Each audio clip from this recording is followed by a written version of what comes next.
conducted a survey on what markets could look like in FY27, and let's take you through that. The first and the most important question: could Indian equity markets scale past that all-time high level of 26,367 in the first half of FY27?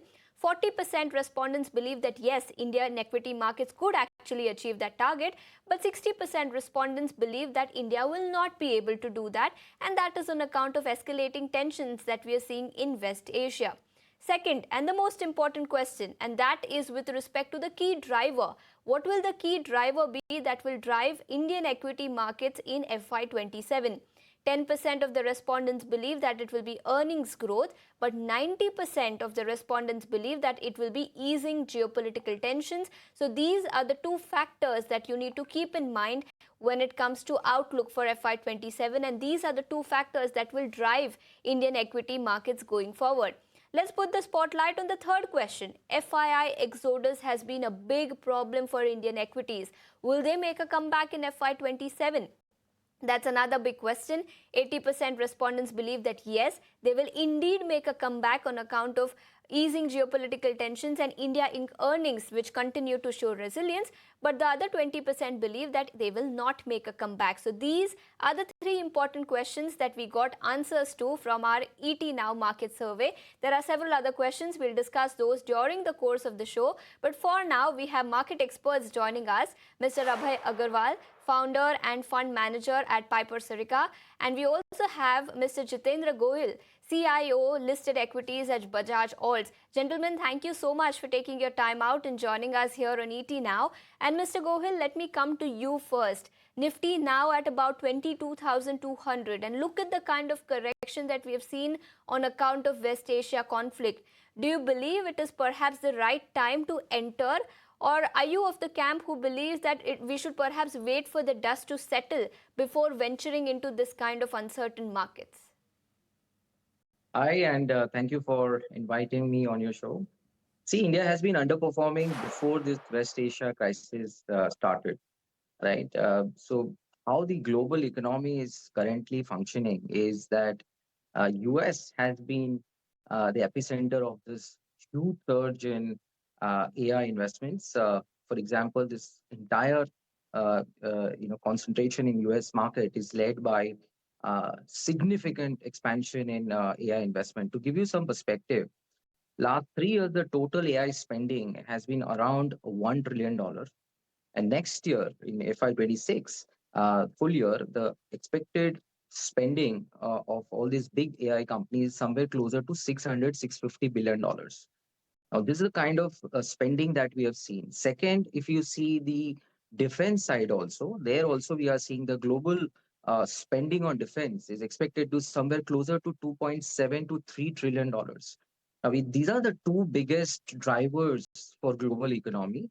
And if I see India, how much India contributes to this whole global surge in AI spending, or probably the defense spending. In fact, we are the importers of technology and defense. So net, I think we are left behind in terms of the sectors which are driving global growth. And look at what is happening on the valuation front. So India has been trading closer to US market, somewhere closer to 18-20 times P ratio. While let's say China is single digit, Korea is about 8-9 times P ratio.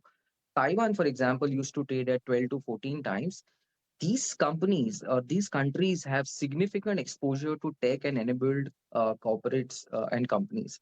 And hence, market has been completely focusing on where the capex is, what are the drivers for global economy, and these economies have these kind of companies.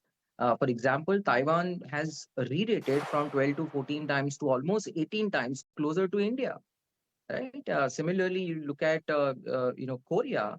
Some of the companies are going to expand their EPS by around 20-25% in the next couple of years. And this is where I think the bigger problem is that India has not been able to participate in global surge. Now, coming back to your question, whether it will reverse and whether India will deliver a stronger performance.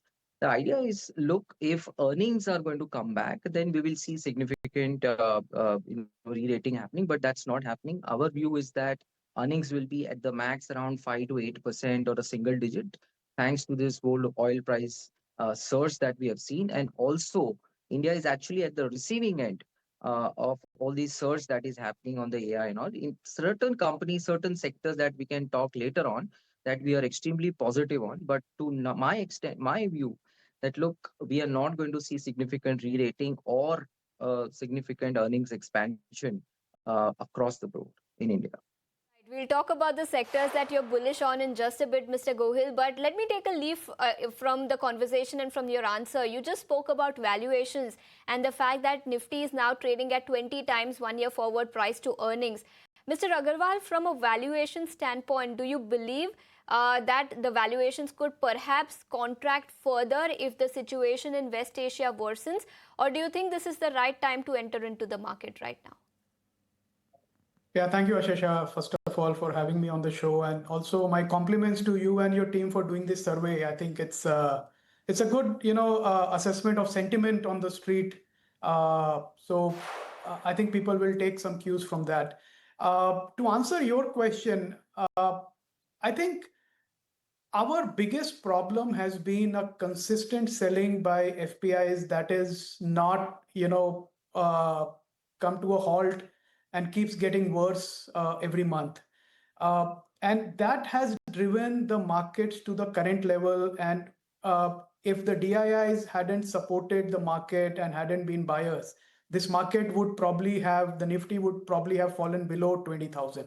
So I think where we are, despite this incessant FPI selling, I think it shows that investors continue to have faith in the market, in a market that has been hit by multiple issues. Geopolitics is one of them. Tariffs was another. I think since Trump has become president, it has been some impact or the other. And India is one of the emerging markets, and in that also it has underperformed all other emerging markets.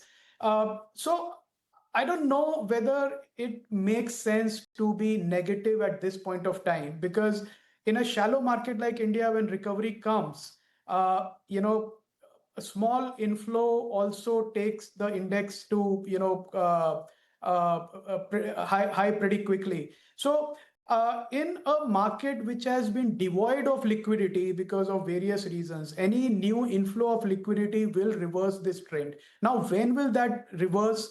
I think where we are, two things need to change. One is, of course, an earnings pickup. We are not as bearish because I think the domestic consumption is still very strong. Whatever channel checks we do across the board, we see, at a price, things are selling, so there is no challenges with either inventory or cash flow that any of the Indian companies have. The export oriented companies continue to benefit from the rupee depreciation. So I think there is no big macro challenge that India has. Now, in that context, now to answer your question, I think when people look at Nifty, I don't think it is a right benchmark to look at Indian earnings. Nifty has 50 companies that cover 60% of India's market cap. And that's why everybody looks at them as a proxy. But I think the real story for investors is outside the Nifty stocks. And if you look at them, there are a large number of small caps, mid caps, large mid caps that have really invested in their business over the last 5 years.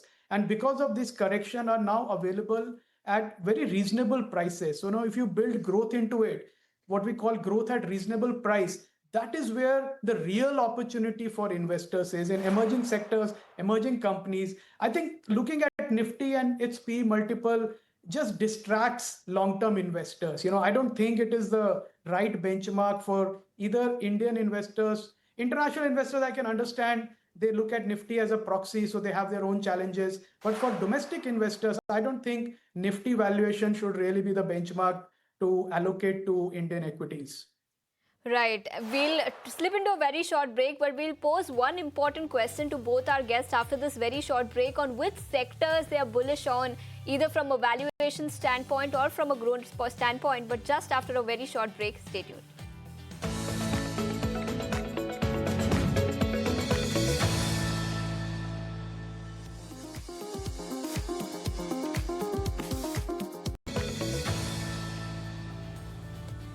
Welcome back. You're still tuned into ET Now, and we are in conversation with Mr. Jitendra Gohil and Mr. Abhay Agarwal, and we are discussing the outlook for FY27. Mr. Gohil, before the break, you did tell us that you will tell us some sectors that you're bullish on at this point in time after the recent correction and after the valuation crackdown that we have seen because of West Asia conflict. Tell us, what are your sectoral preferences at this point in time? See, we look at market very comprehensively, and we think that there are certain sectors which are going to see some kind of political tailwinds. So first of all, we think metals are going to do better in FY27. Our view is that the West Asia war, what happened in Gaza, probably we might see some end to Russia-Ukraine war. All these will need a lot of rebuilding of destructive assets. And once that rebuilding starts, I think steel metal companies will tend to benefit. Second, we remain constructive on global growth outlook. We think that the kind of AI spending is happening, defense spending is happening, those all those private companies are going to spend enormously in the next couple of years, and hence capex is going to remain elevated globally, and those companies which are linked to those cycles will benefit. So definitely we will go for uh, some of the metal companies. We expect the steel prices to remain elevated in the short term. Also, we think that the quarterly numbers for metal companies will be decent in Q4 and Q1. Secondly, we are also slightly turning positive on private banks. We think that the valuations have come down considerably.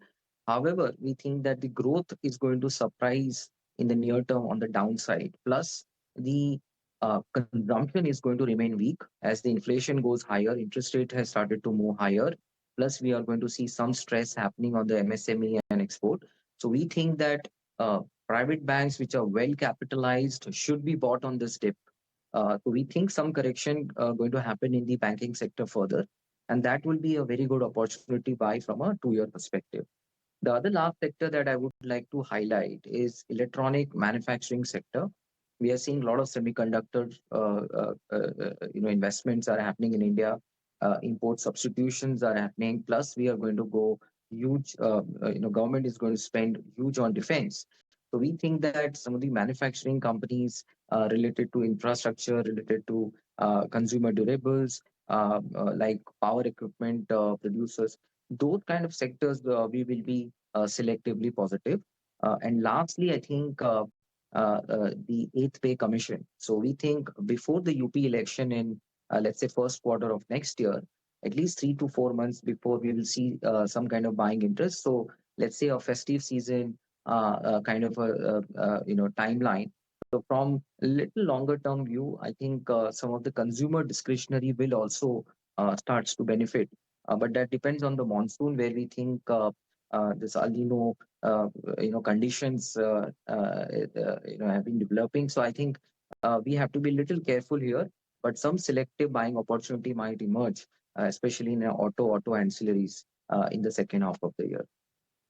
So consumer discretionary, EMS, private sector banks and metals. These are the four sectors Mr. Gohil has outlined. Perhaps these sectors could do well going forward in FY27. But since we are talking about sectoral preferences, Mr. Agarwal also wanted your thoughts on the earnings impact of West Asia conflict. I understand that the impact on fourth quarter will be negligible, but as we head into the first and the second quarter of FY27, which sectors do you believe could face the most impact of West Asia conflict-led supply chain disruption, and which sector is most vulnerable to any kind of conflict that happens in West Asia and conflict that escalates in West Asia? No, I think I think even in the fourth quarter, since the impact was there for the full month of March in terms of high crude prices, I think we will see the impact of that also. But definitely, the current quarter will bear the full brunt unless the war situation eases.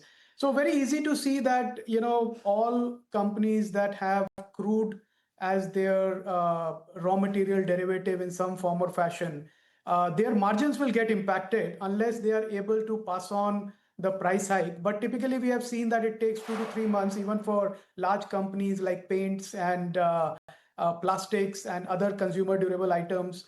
Uh, uh, if the metal prices went up slightly, then you have auto ancillary auto companies, OEMs, plus also forging companies, casting companies, anybody who's manufacturing uh, uh, consumer durables companies, they will all face margin impact slightly in the last quarter and definitely in this quarter because of higher cost of shipments, higher cost of crude, higher cost of metals. Now, in an environment where consumption is not really very strong, how much are they able to pass on to the customers is something that they also need to test. So I think these are the sectors that investors should be a little wary of. But at the same time, Ashesha, when there is a crisis, there is also an opportunity. And I think the opportunity is for all the companies that are replacing imports, because we have seen the government fights back when there is a crisis, and right now there is a crisis of supply chain.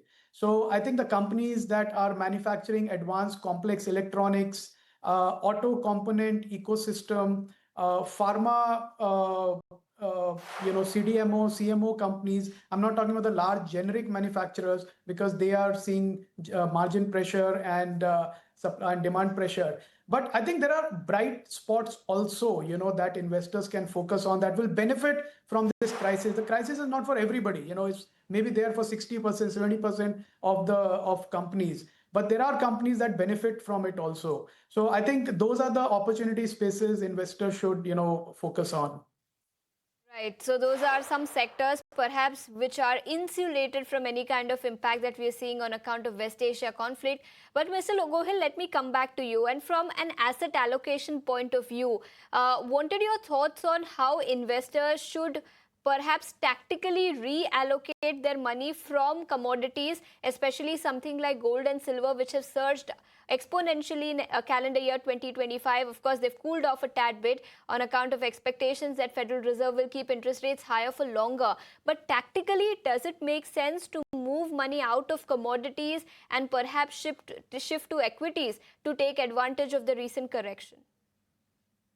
Yeah, I think it depends on the investors' time horizon. In the long term, we think that gold is going to do much better. Definitely, just to give you some perspective, that if I look at the total reserves of RBI parked in gold is somewhere closer to 11.5%, while European countries have somewhere north of 60, even 70%.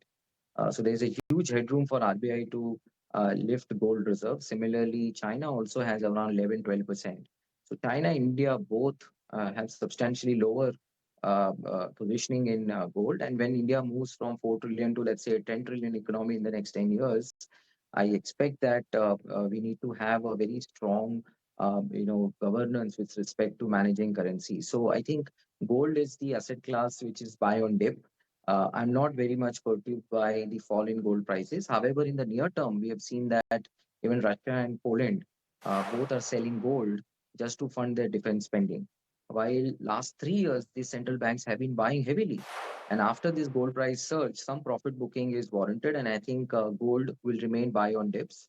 With respect to equity, I think it's this year is going to be accumulation year in my view. We feel that this year is going to remain very, very choppy. And hence, I think this year one should use to buy, because we think the next 6 to 9 months, India is going to remain largely flattish market. We might see some kind of pickup in market after the West Asia war, get some kind of ceasefire or some positive news. So market might bounce back. But from a structural perspective, I think we need to wait. We need to lower our expectations from the equity investment. However, there are these pockets of opportunity are there. So one should wait. One should be little cautious and gradually deploy their allocation towards equity. And in this kind of environment where inflation is going to surprise, we don't know how things will pan out. But at the same time, dollar is very, very strong despite all this chaotic situation. And if the US yield starts to Right. move towards 4.5%, 5%, then probably we'll see even the bond market giving negative returns this year. Right. So So it's a challenging thing, and one should actually look at diversifying instead of having too much bet on any single asset class. right, so diversification is the key, and buy on dips on gold. That's the recommendation coming in. Mr. Gohil and Mr. Agarwal, thank you so much for taking your time out and joining us here on this special edition on Market Survey for FY27 on ET Now. But with that, it's a wrap on this edition of the show. Thanks so much for tuning in.